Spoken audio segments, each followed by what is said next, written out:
When the polynomial 2x cubed minus 3x squared plus 5x minus 1 is divided by x minus 1 is the quotient. Hindi, okay ako dito kay Gemini. Then 2x, ang sagot, B. Base naman.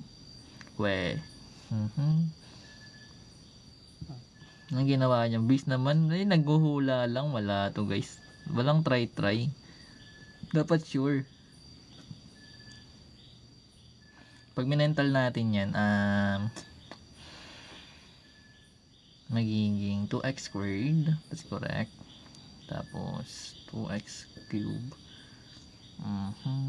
minus 2x squared magiging plus, so negative magiging x squared, magiging x na lang. Letter E ata yung sagot. Letter E.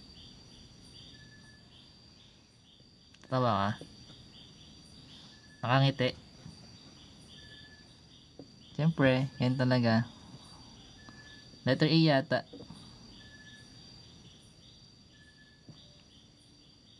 Letter A. Ayun yung ano ko nung nag-graduate. Letter A yata yung sagot ko guys. Letter D kayo. Hindi ko alam pero A yata sagot ko. Oh, mali. Wala, minental lang natin Anyways, next na agad. Hirap mag-mental.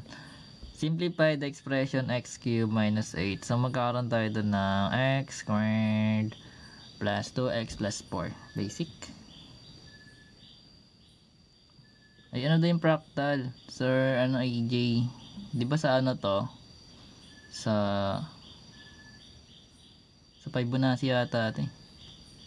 An explanation, this is the correct simplification using difference of cubes. So, ayun yung explanation nyo. Paano mo masolve ng mabilis? Yeah, secret na yon guys. Pang sa akin na lang yan. Ako lang dapat joke lang. Madali lang yung kasi ito. Alam ko kasi ito, difference of cubes. Pag alam mo kasi yung difference of 2 cubes, tsaka sum of 2 cubes, alam mo magiging sagot doon.